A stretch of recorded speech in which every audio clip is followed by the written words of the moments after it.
Hello and welcome to Susu's Kindergarten Videos. We are at the beginning of December and it is now time to start thinking about decorating our homes.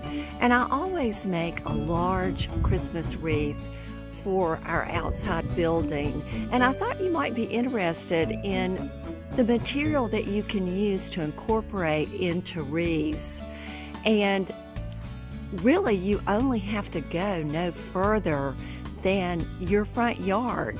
So I wanted to just go around my yard and show you the possibilities that you can utilize for your wreaths for the holiday season.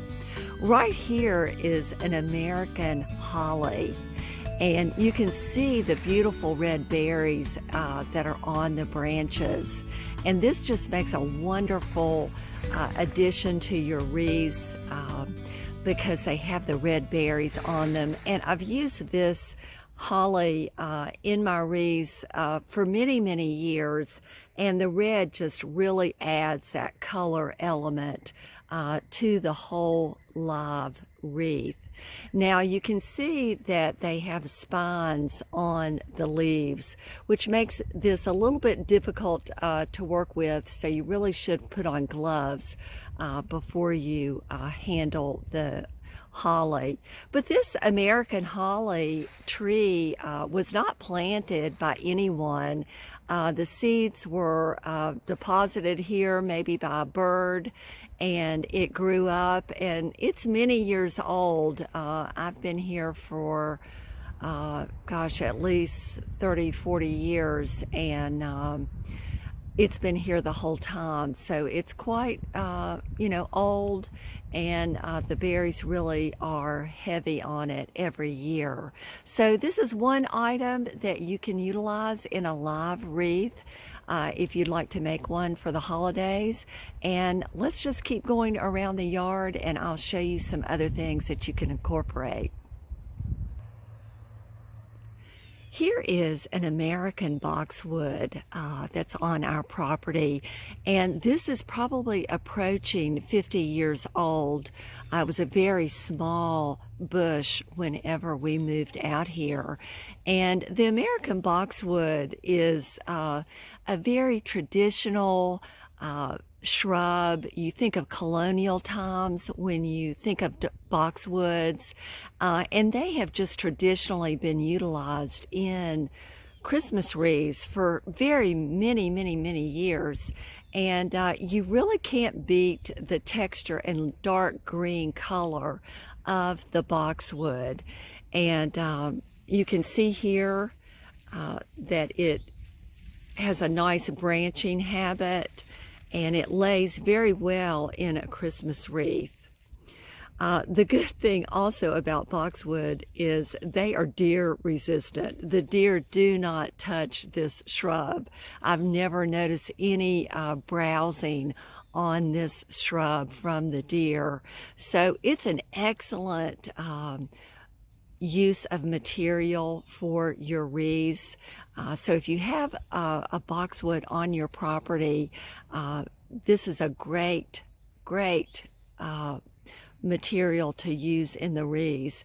And when I trim on it for the wreath, I will usually try to go in, and where there are really thick areas, I will reach in and go down into the bush and cut probably about a 15-inch piece of the boxwood, and this gives you plenty of room to trim it if you need to on your wreath, and it also provides some aeration to the shrub and really helps in its health. And right here you can see it's next to the road, so I do have to keep it trimmed just a little bit so that cars can pass.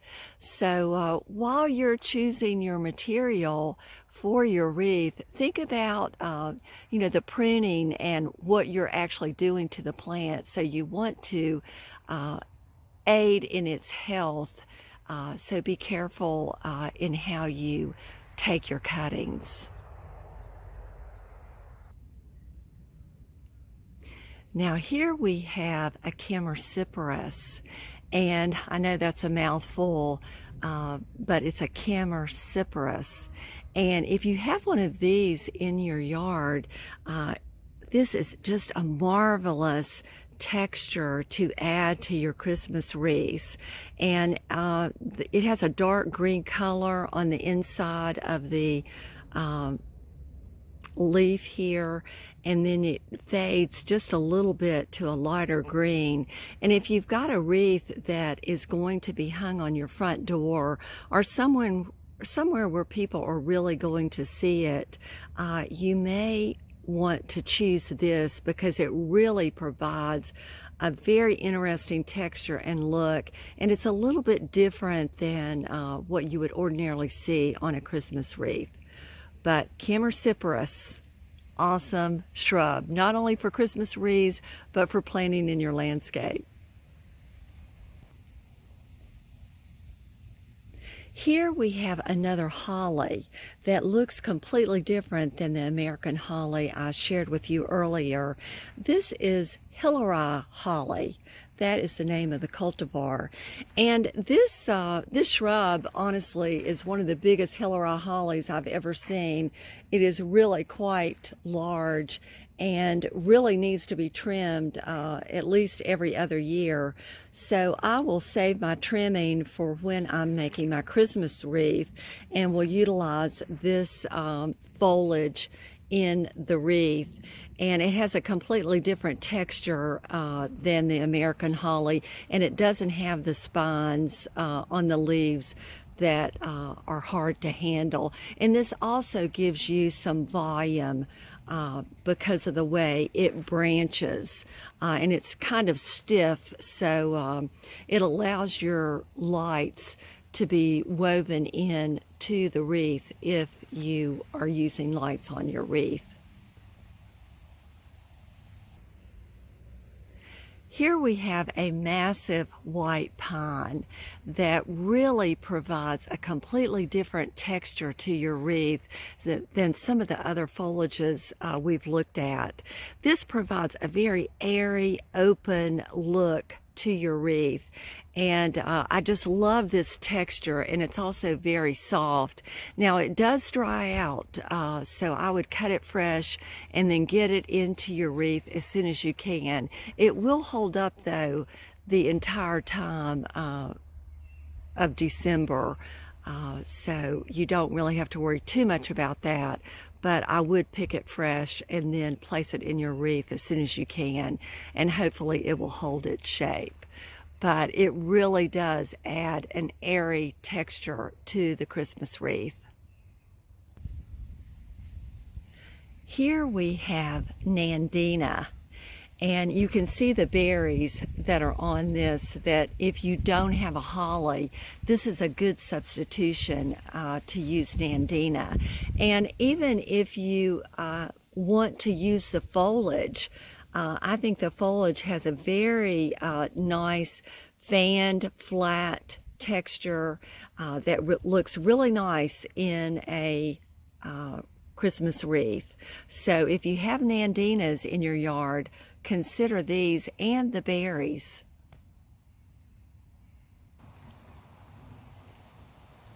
Now, everything we've talked about thus far is an evergreen.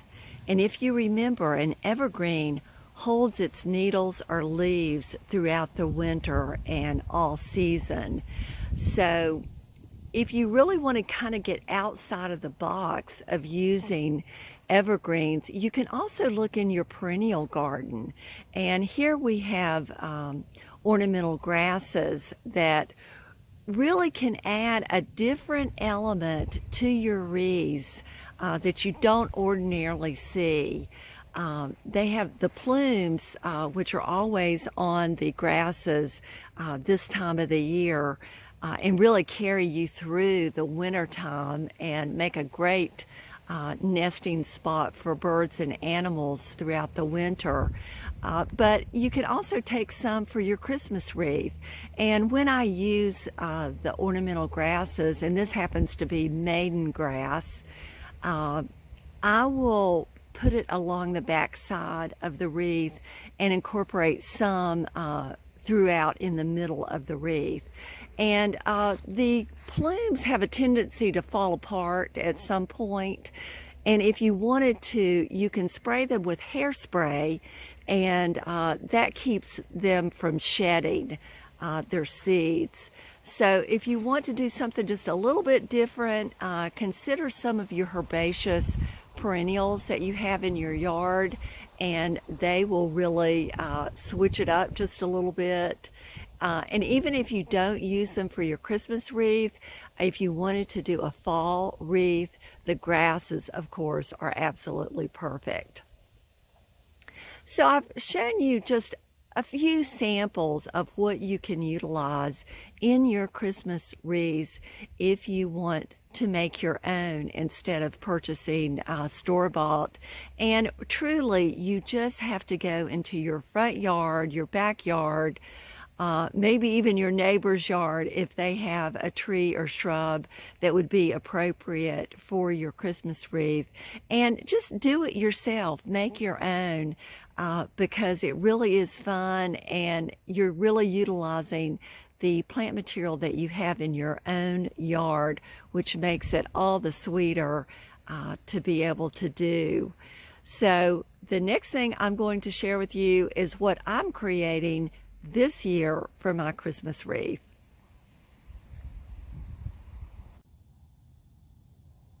As you can see, I'm about 3/4 of the way through making my Christmas wreath, and I decided just to make it simple this year.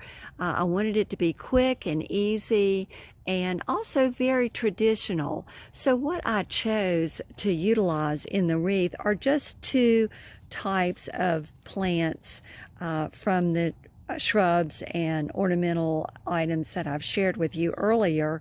This is the American boxwood, and this is the Helleri Holly. And you can see when they're right up next to each other the difference. The leaves on the Helleri Holly are much smaller, and also you can see where the leaves alternate each other going all the way up the stem. They go back and forth. And also, if you look really, really closely at some of the leaves, you can see a few little points, which is very typical for hollies to have. Now, these are not sticky, and they don't really hurt you like some hollies can, but you can see that the edge of the leaf is not completely smooth. Whereas with the boxwood, the American boxwood, the leaf edge is very smooth along the edge, and that's called an entire leaf. And you can also see where the leaves are opposite one another all the way up the stem. And the American boxwood is also very, very soft. I wish you could feel it. But it has a very smooth, soft texture. And I think one of the reasons why boxwood is called boxwood is because the stem is square. And you may be able to see that. But it doesn't roll around in a circle when you rub it between your fingers. It has edges. And boxwood has been really used for many, many years for Christmas wreaths. Now, they do have a tendency to dry out quicker than, let's say, pine, white pine, or Fraser fir. They do dry, and so it's really best to keep these hanging outside and really create your wreath while the material is fresh, so it's nice and pliable, and it hasn't got dried out yet, and you don't have to worry about the leaves falling off. Once you get it together, I think it will stay pretty good, and if you're not really up close to it, it keeps its shape, and unless you're fooling with it, will you really detect that it's dried out. But please know that boxwood wreaths do dry out fairly quickly. And some people will wait until a week before Christmas before they will start to make their wreaths, just so they're nice and fresh, especially if it's on your front door or you want to utilize it in your home. But this is my wreath making table that really makes my wreath making very easy. You can see the lever here. You just push that down, and what happens is it moves these two parts on the top of the table. And you can see here is the wreath frame, and they have these tines all the way around them. This particular one has 20 of these tines spaced out all the way around.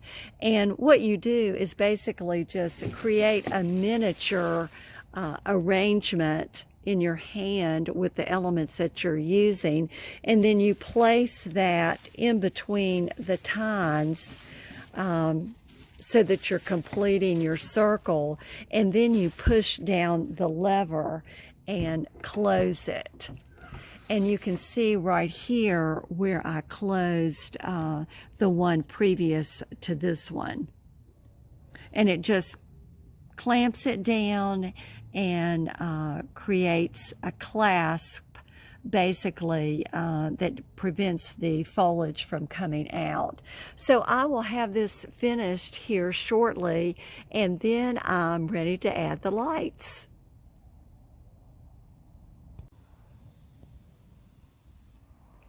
Here is the final Christmas wreath, utilizing only 3 elements from my yard: the American boxwood, Helleri Holly, and also a strand of lights. And that's very simple, very traditional, and you may notice that it's a little bit loose and natural looking, which is what I like. That's my personal taste. But if you wanted to trim it up so that it looks more like a circle, then you could do that as well. It's definitely a personal taste. We live out in the woods, so I like a more natural look. I'm also very careful where I place this wreath. It is hanging outside on a building, and it can be viewed when we're coming up the driveway, and also it can be viewed from inside our house, from different rooms. So you really want to be sure you can hang your wreath where you can enjoy it the most. Now, even though I used just a few simple plants to create this wreath, there are many, many options that you have, many of which you may have in your yard that I don't have in mine, such as cedar or juniper or magnolia, which makes a beautiful wreath. You can also use pine cones, seeds that you collect, especially from the magnolia. The fruit from the magnolia really adds a bold, strong look to your wreath. So use your imagination, and I hope you'll get outside and collect some material to make a fresh Christmas wreath. Hope you enjoyed it. Over and out from Susu's Garden. Love you. Merry Christmas.